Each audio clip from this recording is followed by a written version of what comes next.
August 1996, the middle of the Atlantic Ocean. On the deck of the luxury liner MS Norwegian Dream, champagne is flowing. It's the farewell party.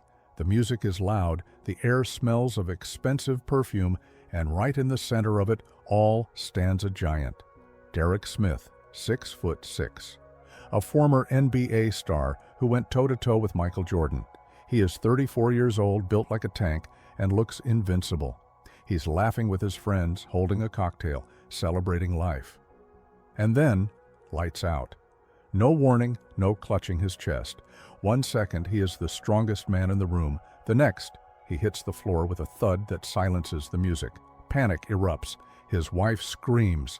For 25 agonizing minutes, doctors on the open sea try to restart a heart that has survived the most brutal wars of the NBA. But there is no response. The gladiator is gone. But this isn't just a tragedy. It's a mystery. Because in the days following his death, a strange, shady detail leaked into the papers, a detail that was quickly buried. Derek had been complaining of seasickness. There were whispers about motion sickness medication. Is it possible? Could a simple over-the-counter pill have stopped the heart of a world-class athlete? Or was his heart already a ticking time bomb, destroyed by the steroid-fueled, painkiller-addicted culture of the 80s NBA? Today we are opening the file on Derek Smith. We're going to find out how a man can conquer the world only to vanish in the middle of paradise. To understand why his death was such a cosmic injustice, we have to go back 16 years. We have to go back to a time when basketball was different. It was rougher, simpler, and exploding with a new kind of energy. The year is 1980. The place is the University of Louisville. If you were a college basketball fan in the early 80s, you did not just watch Louisville, you worshiped them. They were not just a team, they were a rock band in shorts. They called them the Doctors of Dunk. Just listen to that name. It promises a show. It promises that you are going to see gravity defied. And right in the center of this high-flying circus was Derek Smith.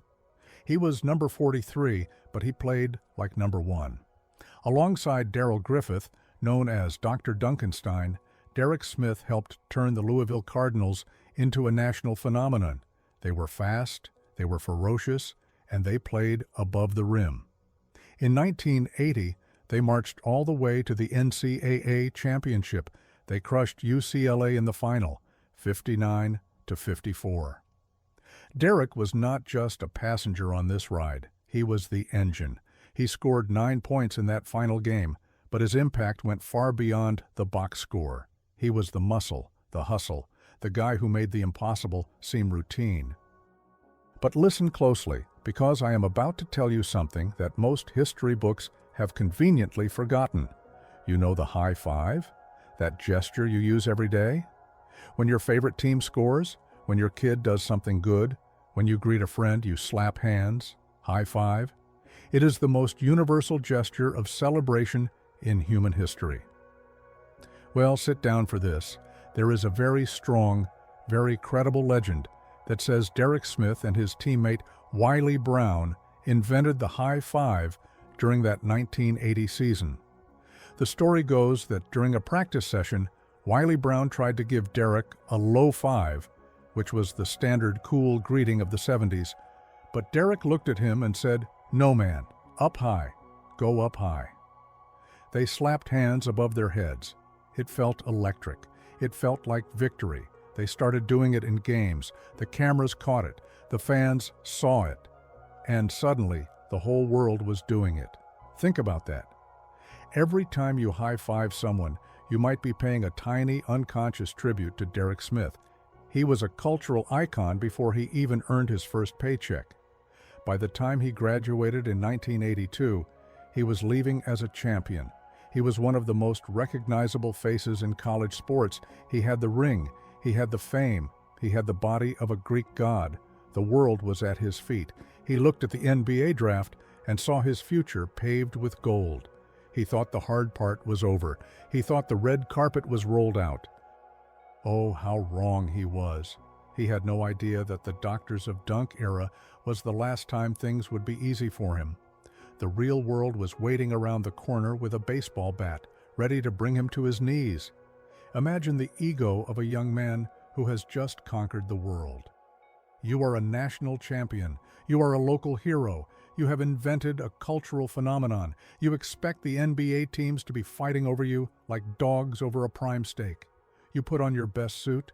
You wait for your name to be called early. You wait for the big money, the guaranteed contract, the instant stardom. But the 1982 NBA draft was a cold, brutal splash of reality.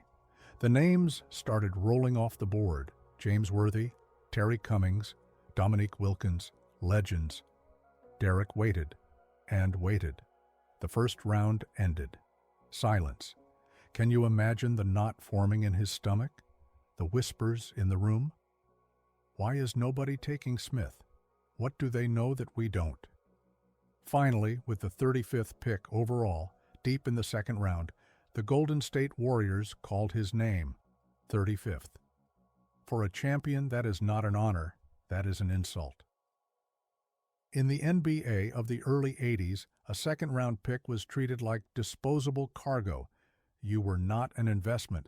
You were a lottery ticket that the team owners didn't mind throwing in the trash if it didn't pay out immediately. He arrived in California, but it was not the California dream. It was a nightmare. The Warriors didn't know what to do with him. They looked at this aggressive physical guard, and they didn't see a star. They saw a tweener, too small for a forward, maybe not fast enough for a guard. They put him on the bench. He rotted there. In his rookie season, he played in just 27 games. He averaged 2 points a game. 2 points. From the doctor of dunk to a nobody warming the end of the bench. The humiliation must have been suffocating. Every night, sitting in his warm-ups, watching guys he knew he could beat running up and down the floor. The frustration boiled inside him. He knew he was good. He knew he belonged. But the system was blind. And then, the ultimate blow. The Golden State Warriors looked at Derek Smith, a future 20 points per game scorer, and said, "We don't need you." They cut him. They waived him. Less than a year after being drafted, he was unemployed, fired, kicked to the curb. Pause for a second and feel the weight of that. He is 22 years old. He has dedicated his entire life to this game. And now the league has chewed him up and spit him out. He is sitting at home, staring at the phone, wondering if his career is over before it truly began. Most players would have broken right there. Most would have gone to Europe or packed it in and found a regular job. But Derek Smith had something inside him that the scouts couldn't measure with a ruler or a stopwatch. He had a fire, a dark, burning rage to prove everyone wrong. He needed a lifeline. He needed a team desperate enough to take a chance on a reject. And as fate would have it, there was one team in the league that was desperate enough. A team that was the laughingstock of professional sports. A team where careers usually went to die. He was about to enter the most chaotic, cursed, and dysfunctional franchise in NBA history. And ironically, it was the only place that could save him. If the Golden State Warriors were purgatory, the San Diego Clippers were hell. You have to understand what this franchise represented in the early 1980s. Today, we think of the NBA as a sleek billion-dollar machine where every team has a state-of-the-art training facility and private jets. But back then, the Clippers were the absolute bottom of the barrel. They were the punchline to every joke in the sports world. They were owned by Donald Sterling, a man whose name would later become synonymous with scandal, but even then, he was known for being notoriously cheap. This was a team that didn't just lose, they lost with style. They had a history of drafting incredible talent and watching it shatter. Look at Bill Walton, a basketball genius whose feet simply disintegrated the moment he put on a Clippers jersey. There was a dark cloud hanging over this organization. People whispered about a curse. They said that if you signed with the Clippers, you were signing away your happiness. The facilities were subpar, the travel was brutal, and the morale was non-existent. Players didn't want to go there. They were sent there as punishment. And into this graveyard of dreams walked Derek Smith. He arrived in 1983, desperate and hungry. He had no other options. The Clippers picked him up off the scrap heap, likely thinking he was just another warm body to fill a jersey while they lost another 60 games. He signed a contract that was peanuts compared to the stars of the league. He was a castaway joining a crew of mutineers on a sinking ship. But here is the secret that nobody tells you about bad teams. For a player with a chip on his shoulder, a bad team is not a prison. It is a laboratory. It is a place where there are no rules, no established hierarchy, and plenty of shots to go around. Derek looked around the locker room. He didn't see greatness. He saw opportunity. He realized that nobody expected anything from him. The pressure was zero. And in that vacuum, something dangerous began to grow. The frustration of being cut, the anger of the second round, the humiliation of the bench. He channeled all of it into his training. While the rest of the league was laughing at the Clippers, Derek Smith was quietly sharpening his knives. He was about to turn the curse of the Clippers into his own personal revenge tour. The 1984-85 season began like any other for the Clippers, who had just moved to Los Angeles. They were the other team in LA, playing in the shadow of the glamorous Showtime Lakers. Magic Johnson and Kareem Abdul-Jabbar were Hollywood royalty. The Clippers were the ugly stepsisters living in the sports arena. But then, something inexplicable happened. The fans who showed up to the games, maybe just expecting to see their team get crushed, started noticing the guy in the number 5 jersey. Derek Smith exploded. There is no other word for it. It wasn't a gradual improvement. It was a volcanic eruption. He didn't just play well, he dominated. He went from averaging single digits to putting up 22 points per game. Do you realize how rare that is? In the history of the NBA, players don't just wake up one morning and become 20-point scorers. It's like a background actor suddenly walking to the front of the stage and delivering a Shakespearean monologue better than the lead star. He was a 6'6" guard who played with the brute force of a power forward. He didn't dance around defenders, he went through them. He was fearless. He attacked the rim with a violence that made defenders think twice about jumping with him. He had a mid-range jumper that was automatic. Suddenly, the reject from Golden State was top 10 in the league in scoring. The media couldn't believe it. Sports Illustrated and the Los Angeles Times had to scramble to find out who this guy was. Where did he come from, they asked. Is this a fluke? But night after night, he proved it wasn't. He dropped 30 points on the best defenses in the league. He became the face of the franchise. For the first time in years, the Clippers had a legitimate star. He was the Rock. He was the one bright light in a sea of darkness. But there was a dark side to this sudden explosion of power. Derek was playing like a man possessed, but he was also playing like a man who didn't care about the consequences. His style was physically punishing. Every drive to the basket involved contact. He was throwing his body onto the concrete floor of the NBA arenas night after night. He was cashing checks that his joints would have to pay for later. But in 1985, nobody was thinking about the future. The adrenaline was too high. The applause was too loud. He had finally arrived, and he was determined to stay at the top, no matter the cost. Now, we come to the ultimate test. In the mid-'80s, there was one name that struck fear into the heart of every basketball player on earth: Michael Jordan. The young MJ was not just a player, he was a force of nature. He was Black Jesus, as Larry Bird called him. Most shooting guards in the league were terrified of him. They would fake injuries or come up with excuses just to avoid being humiliated by Jordan on national television. But not Derek Smith. This is the part of the story that really cements his legacy among the hardcore fans. Derek Smith did not fear Michael Jordan. In fact, he looked forward to it. There was a legendary toughness in Derek. He saw Jordan not as a god, but as just another guy standing in his way. And the numbers back it up.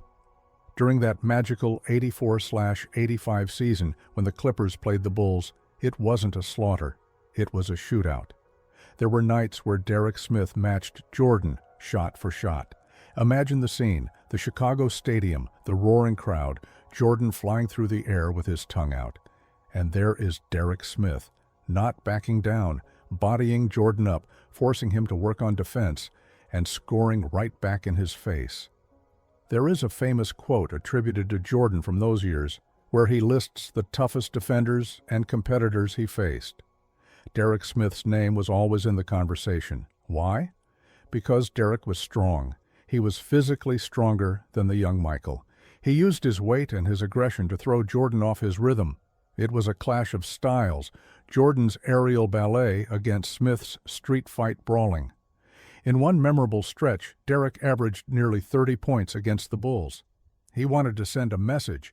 He wanted the world to know that the gap between his airness and the Clippers' reject wasn't as big as the Nike commercials would have you believe. For a brief, shining moment, Derek Smith was looking the gods of basketball in the eye as an equal. He had the money, he had the stats, and he had the respect of the greatest player ever. But the gods are jealous. And in the world of professional sports, hubris is often followed by tragedy. Just as Derek reached this pinnacle, just as he proved to the world that he was an elite superstar, fate was sharpening its scythe. The human body has limits, and Derek Smith was about to find out exactly where those limits were. The sound of a popping knee was about to silence the cheers, and the higher you fly, the harder you fall. By the time the 1985-86 season rolled around, Derek Smith wasn't just a player, he was a phenomenon. He had the world in the palm of his hand. He had just signed a massive contract extension. He was the undisputed king of Los Angeles basketball for that brief window when the Lakers were aging and the Clippers were rising on his back. In the first 11 games of that season, he was averaging 23.5 points per game. Do you understand what that means? He was on pace to be an all-star. He was being mentioned in the same breath as the legends of the game. He was 24 years old, rich, famous, and invincible. But the gods of sport are cruel, and they have a twisted sense of timing. It happened in a split second, a moment so fast that if you blinked, you missed it. But the consequences would last a lifetime. It was a road game. The pace was frantic. Derek Smith, true to his nature, was pushing the limits. Derek Smith went under the knife. The surgeons did their best to reconstruct the shattered joint, to tie the ligaments back together. But here is the dirty little secret of professional sports that nobody wants to talk about. The owners don't see a patient. They see an asset that is depreciating. Every day Derek sat on the sidelines, the Clippers were losing money. There is always a whisper in these situations. Did he come back too soon? Was he pushed? The culture of the NBA in the 80s was macho and unforgiving. If you could walk, you played. Pain was just weakness leaving the body. We don't have the official medical logs, those are locked away in vaults, but we know the pattern.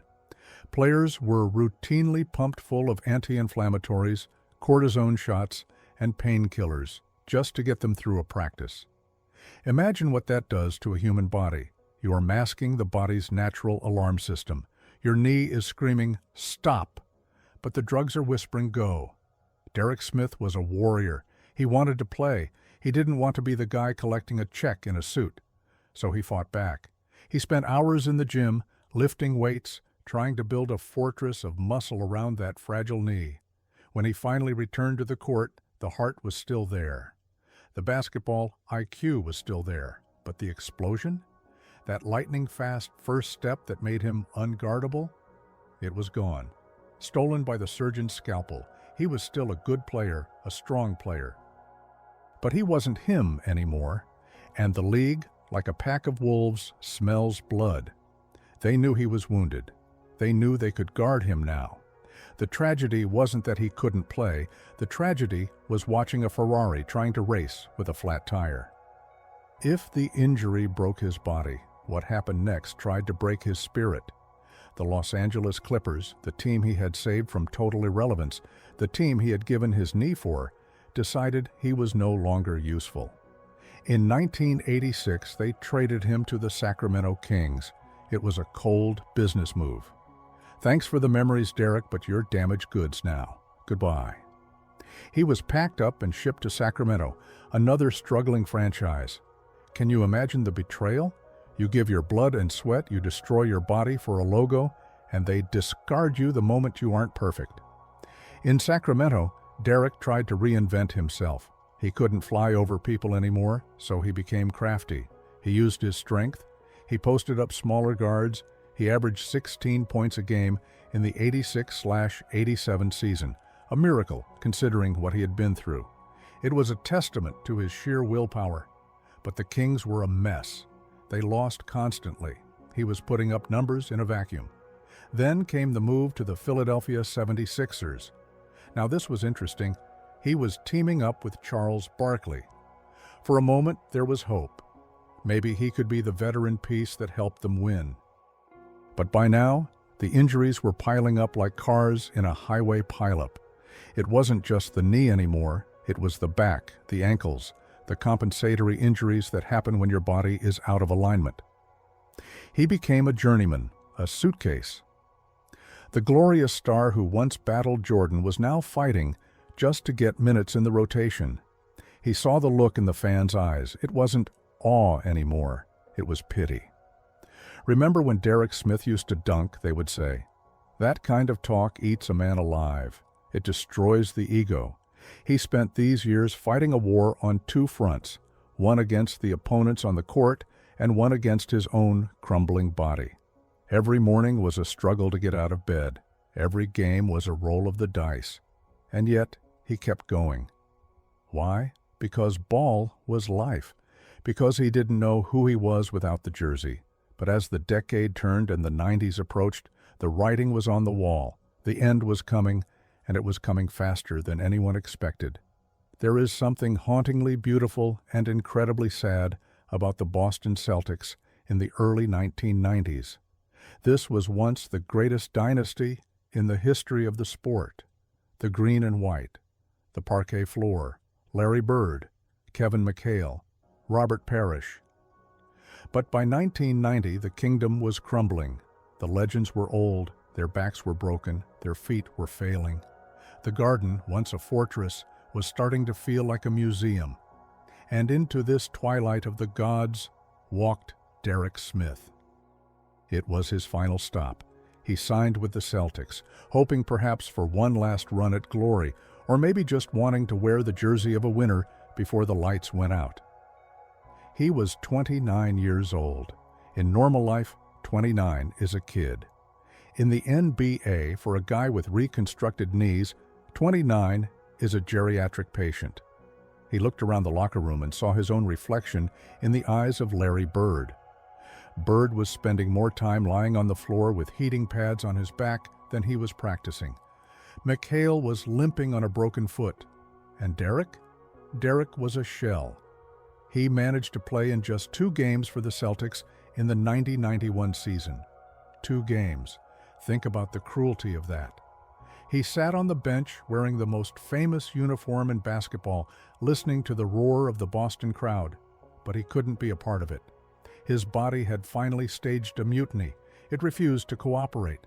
The mind was saying run, but the knees were screaming no.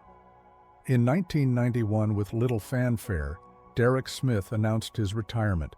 There was no farewell tour, no standing ovations in every arena. He just quietly packed his bags and walked away. He had averaged 12.8 points per game for his career, a solid number. But everyone knew, he knew, that if not for that day in 1985, that number could have been 25. He left the game with millions of dollars, yes, but also with a heart full of what-ifs. He was a star who fell to earth before he ever truly reached the stratosphere. And the silence that follows the end of a career can be deafening. What does a gladiator do when he puts down his sword? This is the most dangerous moment in an athlete's life. We see it all the time. They retire, and then the demons come. They turn to the bottle, to gambling, to drugs, trying to replace the adrenaline rush of the game. They go broke. They destroy their families. But Derek Smith was different. He was built of sterner stuff. He didn't wallow in self-pity. He didn't sit in a dark room watching old tapes of himself dunking on people. He looked at his beautiful wife, Monica. He looked at his young daughter, Sydney, and his baby son, Nolan. And he decided that Act 2 of his life was going to be even better than Act 1. He realized his mind was still sharp. He knew the game better than anyone. He understood the psychology of the player, the ego, the fear, the pain. So he put on a suit and tie. He became a coach. In 1994, the Washington Bullets, now the Wizards, hired him as an assistant coach under Jim Linham. This wasn't a charity hire. Derek was brilliant. The players loved him because he wasn't some guy who learned basketball from a book. He was Derek Smith. He had battled Jordan. He had come back from the dead, medically speaking. When he told a young player, "I know it hurts, but you have to push through," they listened because they knew he had lived it. He was happy. Friends say he was glowing during these years. He had found his purpose. He was molding the next generation, including a young Chris Webber and Juwan Howard. He was a father figure to these millionaires. At home, he was raising his own future champion, little Nolan Smith, who would watch his dad with wide eyes, absorbing every lesson. The Smith family was the picture of the American dream. They had wealth, health, love, and a bright future. The tragedy of his playing career was fading into the rearview mirror. Life was good. But life, as we know, is rarely a straight line. It's a circle. And the circle was about to close. August 1996. The Washington Bullets organization decided to treat their staff and biggest fans to something special. A luxury cruise. It was called a Bullets Cruise, a floating celebration of the team, bringing players, coaches, and wealthy season ticket holders together for a week of bonding in the Atlantic. The ship was the MS Norwegian Dream, a massive, gleaming white city on the water. It was the height of luxury: casinos, pools, 5-course dinners, midnight buffets. For Derek, this was a working vacation. He was there to shake hands, sign autographs, and charm the fans. But he also got to bring his family. It was supposed to be a second honeymoon for him and Monica, a fun adventure for the kids. They set sail from New York, heading toward the pink sands of Bermuda. The weather was perfect. The ocean was a deep, mesmerizing blue. Derek looked fantastic. At 34, having been retired for 5 years, he had kept himself in impeccable shape. He didn't have the bloated look of some retired players. He still looked like he could check into a game and give you 10 minutes of hard defense. There were no signs, no chest pains, no shortness of breath. He was laughing, eating, swimming. He was the life of the party on the ship. People were drawn to his charisma. He was the gentle giant, the guy with the infectious smile who made you feel like his best friend after 5 minutes. But there is a detail that haunts this story, a detail that many people have forgotten. As the ship moved into the open ocean, the waves picked up. The Norwegian Dream was a stable ship, but the Atlantic is powerful. Some passengers started to feel the sway. Seasickness. It's a common thing. Nausea, dizziness. Did Derek feel it? Reports suggest he might have. And what do you do when you feel seasick? You reach for a remedy, a patch behind the ear, a pill from the ship's infirmary. Harmless, right? Over-the-counter stuff. Millions of people take it. But nobody stopped to think about what was happening inside Derek's chest. Nobody knew that his heart, perhaps enlarged or weakened by years of intense athletic stress, was a ticking clock, waiting for the alarm to ring. The ship docked in Bermuda. They spent days in paradise, sun, sand, laughter, and then they turned back toward the U.S., the final leg of the journey, the calm before the storm. As the sun began to set on that final Friday, the stage was set for a tragedy that makes absolutely no sense. Now we must turn our attention to the strangest, most unsettling piece of this puzzle. It is the detail that keeps investigators awake at night.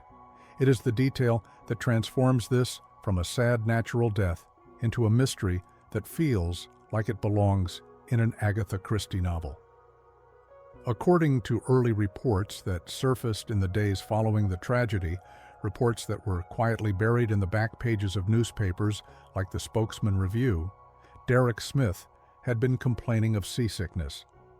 It sounds almost comical, doesn't it? A man who could fly through the air, a man of steel and muscle, brought low by a little bit of rocking water. But seasickness is no joke. It disorients you. It makes you feel like the world is spinning off its axis. To combat this, Derek reportedly turned to medication. We don't know the brand name. We don't know if it was a patch worn behind the ear or a pill popped with a glass of water. But we do know that common motion sickness drugs act on the nervous system. They dry you out. They can increase your heart rate. They can have mild sedative effects. For 99.9% of the population, these drugs are as harmless as a breath mint. But for a retired professional athlete, that is a different biological equation. Think about it. Derek's heart had been enlarged by 2 decades of elite-level cardio. It was a sports car engine in a family sedan. Some medical experts speculate, strictly in hushed tones, that the combination of the summer heat, perhaps a glass of wine at dinner, and the chemical intervention of the motion sickness medication could have created a perfect storm in his bloodstream. Was it a reaction? Did the medication trigger an arrhythmia? Did it mask the warning signs of a cardiac event that was already starting? We may never know for sure, but the irony is devastating. He took something to feel better, to enjoy the last night of his vacation with his family. He took something to stop the nausea so he could smile for the fans. And that simple, innocent decision might have been the final straw that broke the camel's back. It is a terrifying thought that death can come not from a gun or a car crash, but from a tiny white pill held in the palm of your hand. It is Friday evening. The sun has dipped below the horizon, painting the Atlantic sky in bruised purples and blacks. Inside the MS Norwegian Dream, the chandeliers are glowing. The farewell cocktail party is in full swing. This is the event everyone has been waiting for. The players are out of their athletic gear, dressed in sharp suits and casual elegance. The fans are starstruck, mingling with their heroes. Derek Smith is there, front and center. By all accounts, he looks happy. He is standing near the bar or a high table, surrounded by people. Tim Legler, the sharpshooting guard for the Bullets, is nearby. The mood is light. They are likely talking about the upcoming season, about the draft, about their kids. Derek is smiling that famous warm smile that could light up a room. He holds a drink. He laughs at a joke. He looks at his wife, Monica. Everything is normal. Everything is perfect. And then the light goes out. It happens with terrifying speed. There is no clutching of the chest like you see in bad movies. There is no dramatic final speech. 1 second, Derek Smith is a vibrant, living force of nature. The next second, gravity takes him. He collapses. The sound of a 6'6", 220-pound man hitting the floor is something you never forget. It is a heavy, dull thud that cuts through the chatter and the music. For a split second, people might have thought he tripped. Maybe it was a joke, a pratfall, but he doesn't move. He lies there, utterly still. The room freezes. The music seems to stutter and die. The laughter evaporates, replaced by a collective gasp that sucks the air out of the room. Then the screams begin. "Derek! Derek!" Someone is shaking him. His eyes are closed. His chest is still.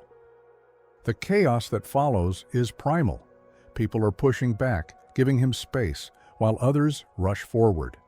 The festive atmosphere of the cruise has instantly transmuted into a scene of horror. Death has crashed the party, and he has taken the biggest man in the room. The ship's medical team arrives within seconds. These are trained professionals, used to dealing with heart attacks, strokes, and emergencies at sea. They know the drill. They clear the area. They rip open his shirt. They begin CPR. 1, 2, 3, 4. Push, breathe, push, breathe. Imagine the scene. We are floating in the middle of a dark ocean. There is no ambulance coming. There is no medevac helicopter that can reach them in time. They are alone. The fate of Derek Smith rests entirely in the hands of the ship's doctor and the nurses on deck. They work on him for 25 minutes. Do you know how long 25 minutes is in a situation like that? It is an eternity. It is a lifetime. Every second that ticks by without a pulse lowers the chances of survival exponentially. Monica Smith is watching her husband, the father of her children, slipping away right in front of her eyes. The friends, the teammates, big, tough men who have faced down the fiercest competitors in sports are standing there helpless, tears streaming down their faces, praying to a God that seems to have stopped listening. The doctors try everything. They use the defibrillator. Clear. The body jumps, but the heart does not restart. They inject epinephrine. They compress the chest until their own arms are burning with fatigue. They are fighting for him. They don't want to lose him. He is too young, too strong. It doesn't make sense. But the heart of Derek Smith, the heart that pumped for the Louisville Cardinals, the Clippers, the Kings, the Sixers, the Celtics, and the Bullets, that heart has decided it is finished. Finally, the doctor stops. He looks at the clock. He looks at the team. He shakes his head. The movement is slight, but it hits the room like a sledgehammer. They pull the sheet up. The resuscitation effort is called off. At that moment, on a luxury liner surrounded by opulence and joy, Derek Smith is pronounced dead. He was 34 years old. The party is over. The music has stopped forever. And a silence descends on the Norwegian dream that is heavier than the anchor itself. News traveled differently in 1996. There was no Twitter, no instant push notifications on smartphones. News traveled by telephone, by fax, and by word of mouth. And on that Saturday morning, the phone lines of the NBA offices in New York were practically melting. The news broke like a thunderclap. Derek Smith is dead. At first, nobody believed it. It sounded like a sick joke. Derek Smith, the beast, the man who looked like he was carved out of granite, he was 34. He wasn't some old man with a cane. He was a contemporary of Michael Jordan and Magic Johnson. And that made the truth even harder to swallow. The body was brought back to land. The funeral arrangements were made. But the question remained, why? The medical examiners sharpened their scalpels. The world waited for the autopsy results. When the report finally came back, it was clinically cold. Sudden cardiac arrest. But what does that actually mean? How does the heart of a 34-year-old elite athlete just stop? The doctors looked closer at the organ itself. They found that Derek's heart was not a normal heart. It was enlarged. In medical terms, this is often linked to cardiomyopathy. It is a condition where the heart muscle becomes thick or rigid. For an average person, this is dangerous. For an NBA player who pushes his heart rate to 200 beats per minute night after night for years on end, it is a ticking time bomb. Here is the tragedy of the modern gladiator. The very thing that made Derek great, his ability to push his body beyond human limits, was likely the thing that killed him. Every sprint, every dunk, every rehab session, where he gritted his teeth and played through pain, it all took a toll. The heart remembers everything. It keeps the score. And let's go back to that seasickness medication for a moment. While the autopsy didn't list it as the primary cause, toxicologists know that certain chemicals can disrupt the electrical signals of a compromised heart. It is the straw that breaks the camel's back theory. His heart was already walking a tightrope. The stress of travel, the heat, and perhaps a mild chemical interaction pushed it over the edge. It forces us to ask a dark question about the NBA of the 80s and 90s. We saw Hank Gathers die on the court. We saw Reggie Lewis die on the practice floor. And now Derek Smith on a cruise ship. Was the game becoming too fast, too physical for the human anatomy to sustain? Were these men sacrificing their lifespans for our entertainment? Derek Smith's autopsy didn't just show a stopped heart, it showed the high price of glory. In the middle of this media storm, amidst the cameras and the caskets, there was an 8-year-old boy. His name was Nolan Smith. Imagine the trauma. 1 minute, you are on a dream vacation with your hero, your dad. You are watching him laugh and smile. The next minute, your world is destroyed. Nolan was there. He lived through the chaos on the ship. He saw the panic. He felt the absence of his father in a way that no child should ever have to feel. But this chapter isn't just about grief. It is about a promise. Little Nolan didn't crumble. He absorbed his father's spirit.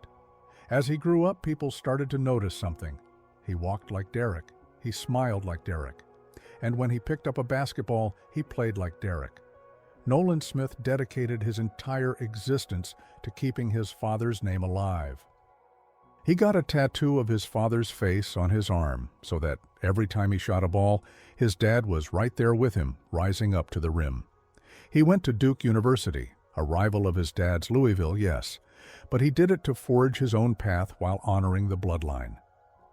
In 2010, Nolan Smith won the national championship with Duke.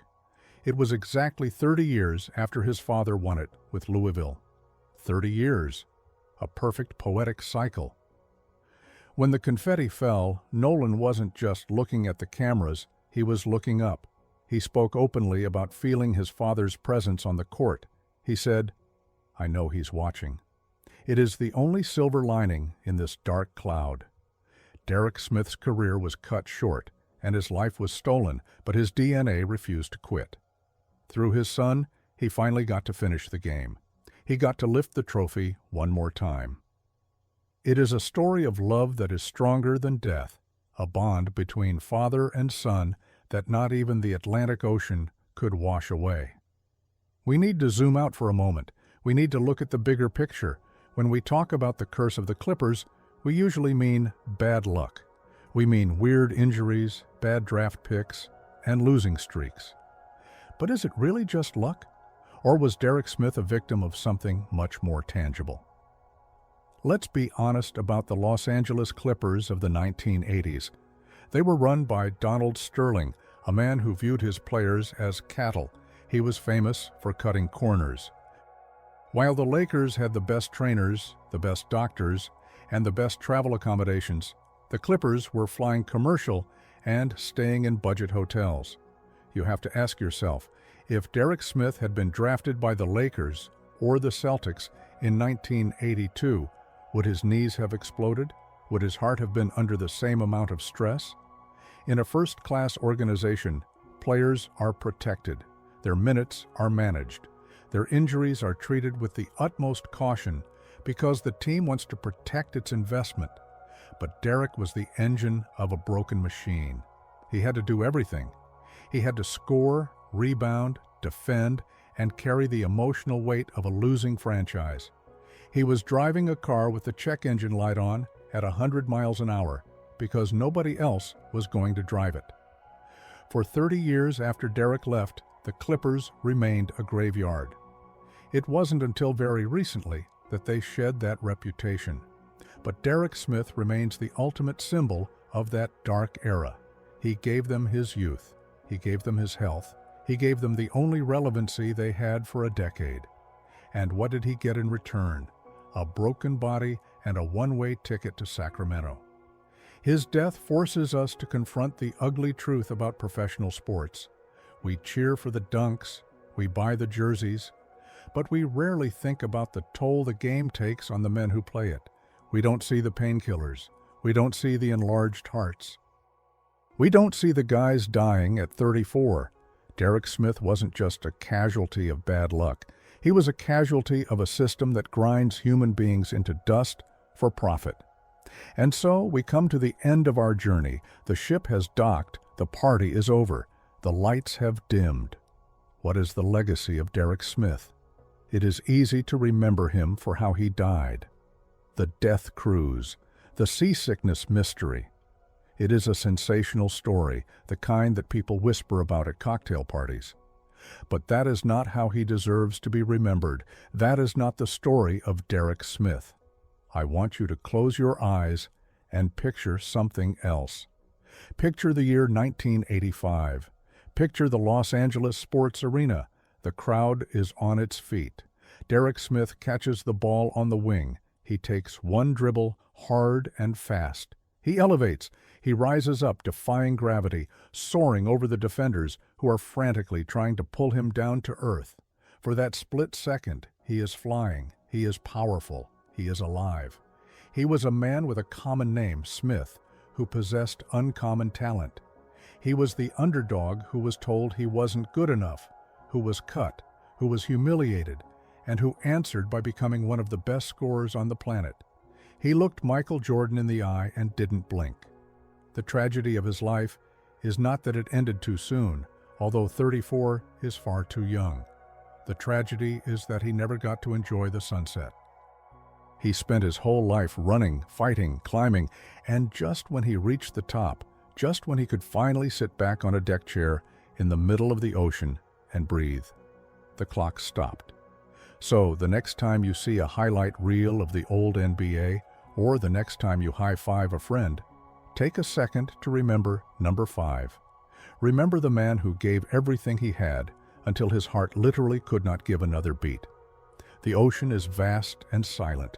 It keeps its secrets, but the roar of the crowd, that echoes forever.